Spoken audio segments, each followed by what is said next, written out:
Hello and welcome to today's Rystad Energy Shale webinar that will share our latest observations from the Shale Intel report. My name is Mark Watkins and I'm a representative at Rystad Energy and will be the moderator for this webinar. Our webinar is run as part of our frequent industry insights around our upstream, oil field services, North American shale market, and renewable solutions. We offer various industry newsletters as well as information sessions, webinars, and similar types of events, which we invite you to sign up to if you haven't already done so. So keep an eye on your inbox or visit our webpage for upcoming events to sign up for our newsletters. Today I have Ryan Carberry, our Senior Vice President of Analysis at Rystad Energy, who will walk you through our latest observations from the pressure pumping and frac services markets. This data is shared directly from our Shale Intel report, which provides unique insights into supply and demand of key service segments of the U.S. shale industry. We will now commence with the presentation. On your webinar window, you are able to see a chat box where you're welcome to raise any questions you may have during or after the course of this webinar. We will respond to each of the questions following the webinar. The presentation will last approximately 30 minutes, and with that, I'd now like to hand it over to Ryan.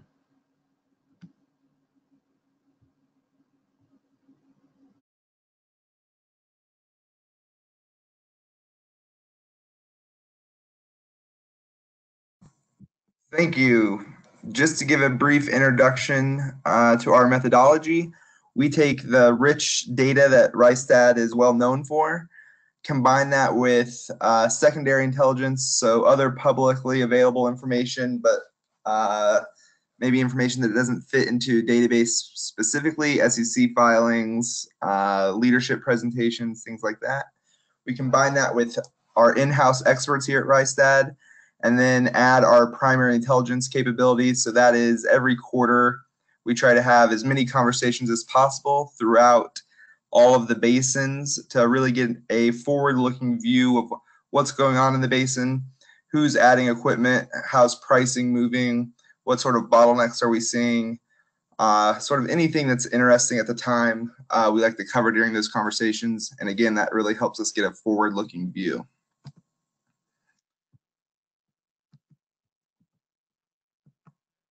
Before we get too far into the pressure pumping specific information, I wanted to give a little bit of context.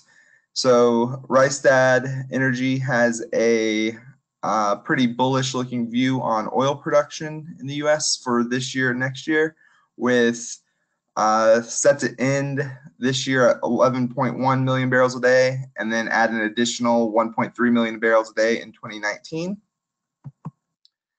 Now we'll get into, I guess, today I'm going to talk a little bit about horsepower demand, horsepower supply, and then one thing I really wanted to get into and I'm really excited about is this new measure of demand, horsepower hours, that I'm going to talk about, and we can go into a little bit more detail at that time.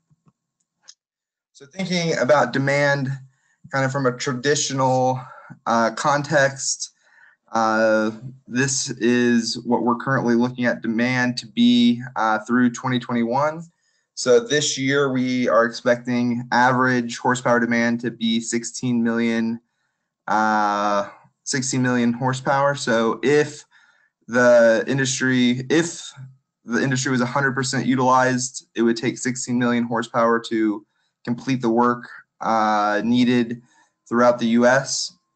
Kind of another interesting observation you can see from this chart is the Permian in 2018 will require more horsepower than the entire US did in 2016.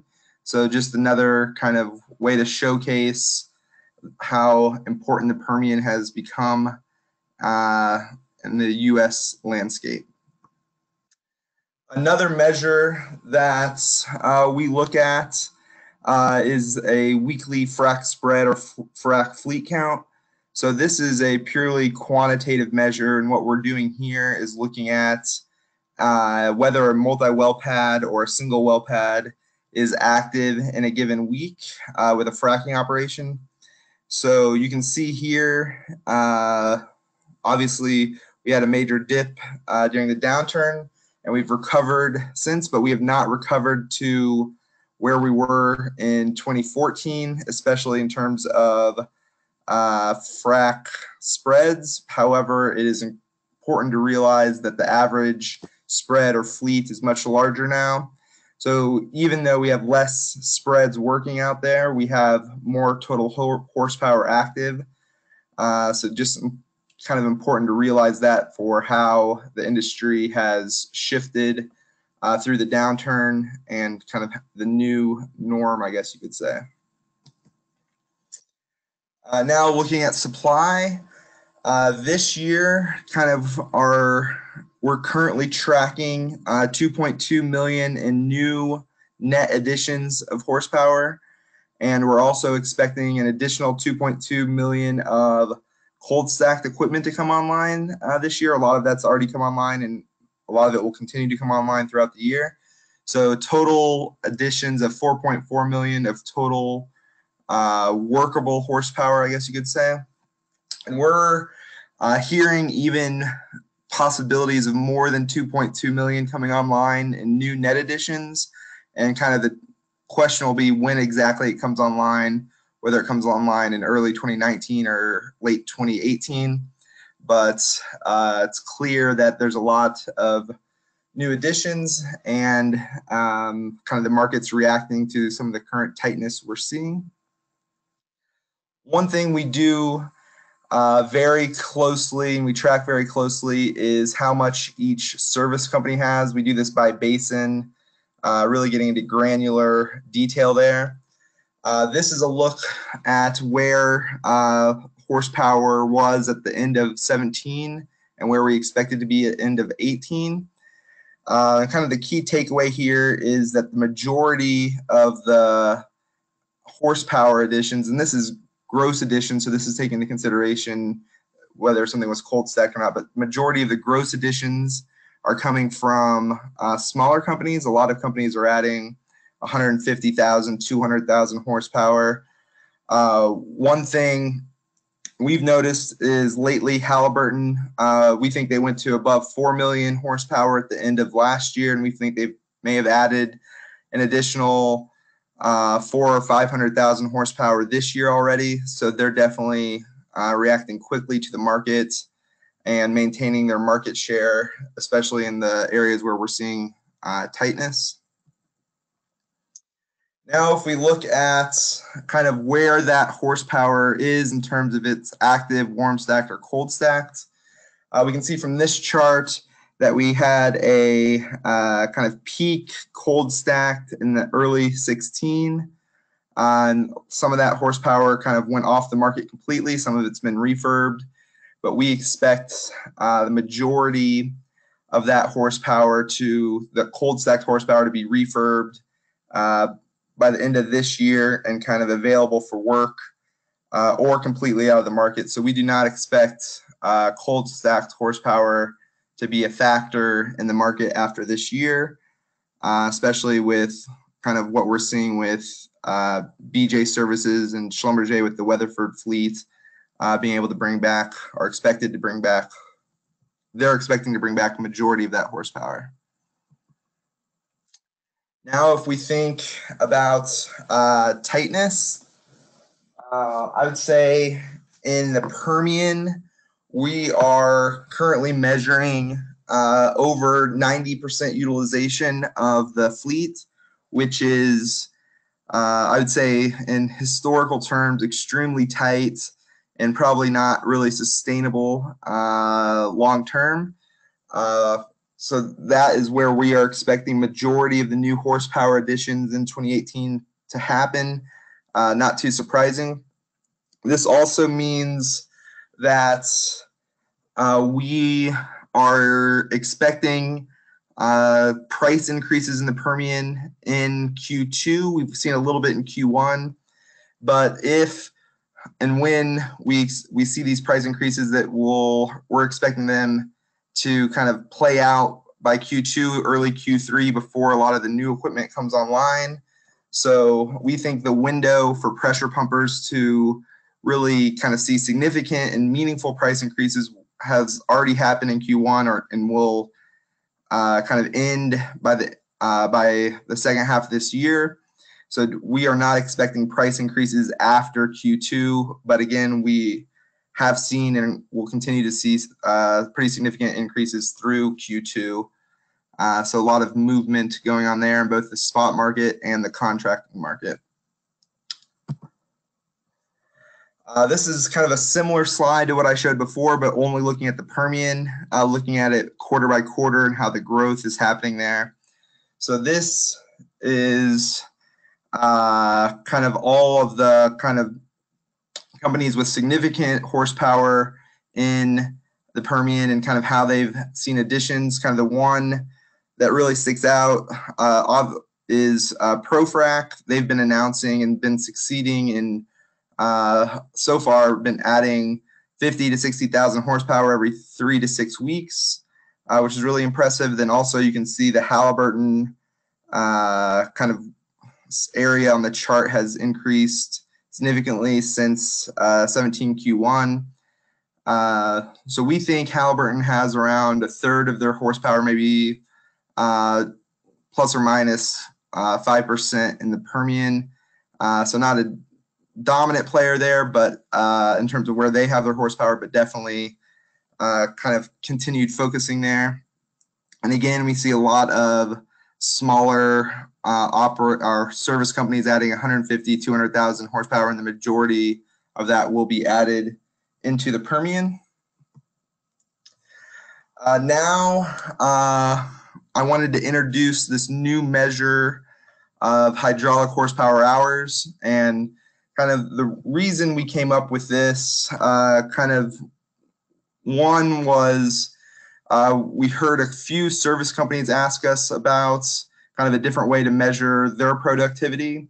And then also manufacturer also suggested that we start looking at horsepower demand in kind of this fashion as kind of maybe a traditional look doesn't tell the full story.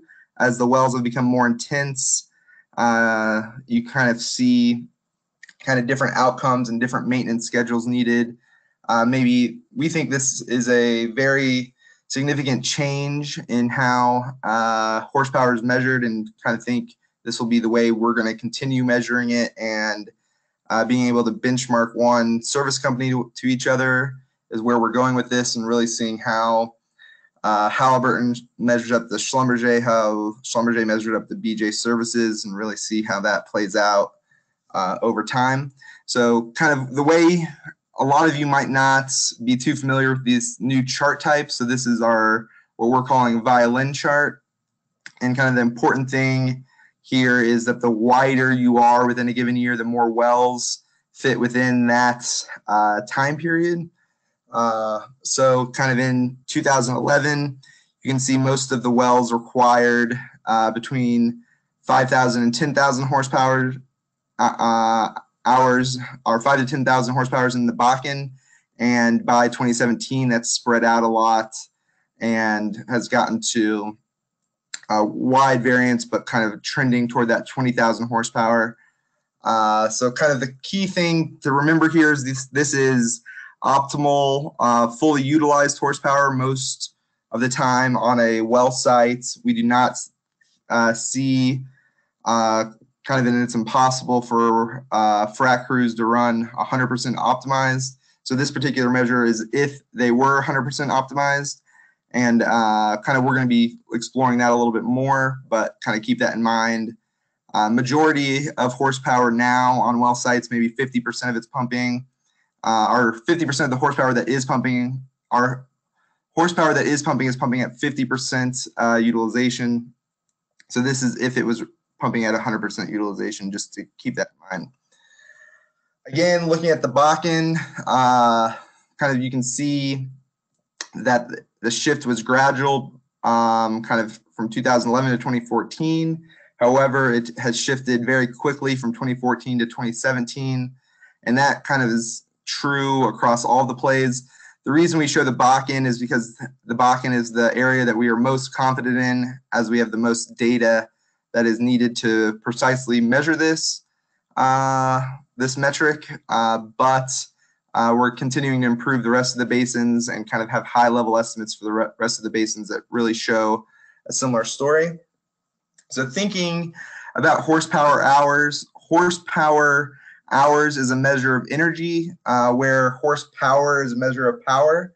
So you can think of this as if you have a 2,000 horsepower pump and it pumps for 1 hour at 50% capacity, which is typical, that would equal 1,000 horsepower hours.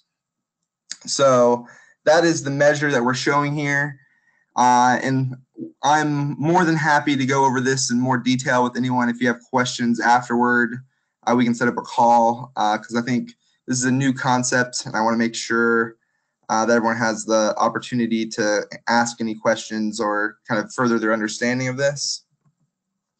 So if we look at average pumping intensity and how that translates into horsepower hours throughout the major basins, we'll see again a dramatic increase from the 2011 time period through the 2018 time period, and we expect this trend to continue through kind of the next few years at least, as well design continues to evolve, get larger, more proppant, more water. So again, this is just a good measure to show where we were and where we're at today and how that has increased so dramatically. And if we measure this kind of looking at it cumulative by quarter, you'll see that this particular measure of horsepower demand is expected to increase much quicker than the other kind of standard measure of demand. So we're going from a little bit below 4 billion horsepower hours in 17, 3 to 4 billion horsepower hours in 17 by quarter, to over 6 billion horsepower hours by quarter by 2021. So over a 50%, in some instances over 100% increase in total horsepower hours needed. And again, kind of what we're planning on doing with this is benchmarking one service company to another and seeing how this will impact maintenance schedules, maintenance budgets, because we think this will have a major impact on those, as this is really what is putting the work on the pumps and the engines and the transmissions. So really kind of that is the angle that we think this will help us better understand kind of the pressure pumping space and the maintenance spend. So if we look at kind of two plays in the Permian, obviously a lot of interest in the Delaware and the Midland, we can see how the horsepower hours has changed over time. So you can see in the Delaware, kind of from 2011 to 2014, almost everything was below 500,000 horsepower hours per well. Again, the wider you are within a given year, the more wells are in that bucket. So in 2011, almost all wells were below 500,000 horsepower hours. And now you can see that kind of there's been an exponential shift where almost all the wells are above 500,000 horsepower hours, and we expect that trend to continue and maybe even kind of widen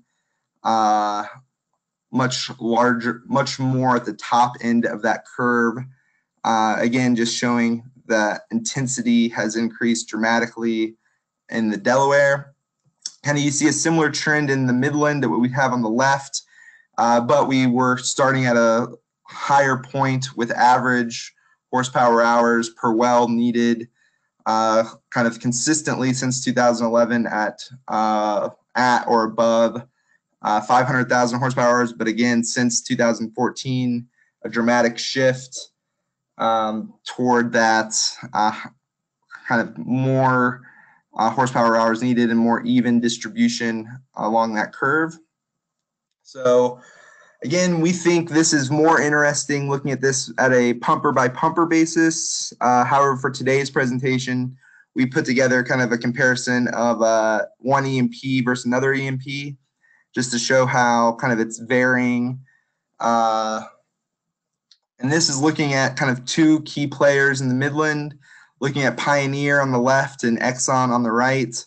You can see that both have shifted from 2014 to 2017, but kind of have shifted slightly differently. And this is kind of looking, you can kind of think of this as a measure of intensity of each of the operators' wells and how their characteristics differ with their pumping. But again, we think this is more interesting looking at pressure pumper to pressure pumper, but we have not fully completed that analysis yet, so we didn't want to share that until we did. But again, you can kind of high level, you can see dramatic differences from one pumper to another. And again, we think this is going to impact R&M and spend dramatically going forward, especially as that becomes more and more important. That's something to keep an eye out on. So that is the full kind of complete presentation I put together on the horsepower hours. A couple other things I want you guys to kind of keep in mind. We have tremendous growth built into the Permian. Like I said, we have Permian currently at 90% plus utilized on the pressure pumping side. And we think that is likely to stay there through Q2 until new equipment comes on in Q3 and Q4. Most of the other plays we have pegged at 70 to 85% utilized. So still some of those are showing tightness. And again, pricing expected to increase through Q2 until majority of that new equipment comes online in Q3 and Q4. But yeah, very exciting market. And then if you're looking for more information, here is the contact page. And I am looking, we'll open up to questions now. Okay, thanks so much for that presentation there, Ryan. We have one question in from Gillian Turbury. The question was, what is the rationale for the tapering off in demand in the later part of 2018? Let's see.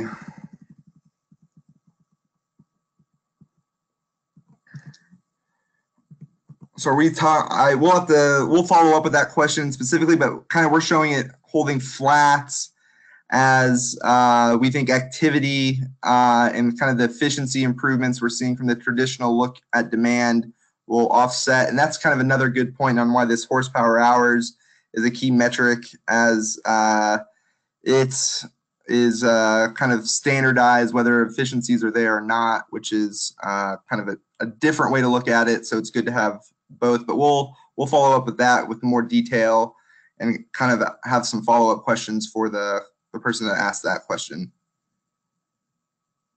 Okay, wonderful. Thanks so much. Okay, and thank you to all of our attendees for listening in, and thank you again, Ryan, for giving us this fantastic overview of the pressure pumping and frac services market. With this, we'd like to conclude today's webinar. If you would like a more in-depth product demonstration, please don't hesitate to contact us, and one of our sales team members will be in touch. Once again, thank you so much for attending, and we hope to hear from you soon.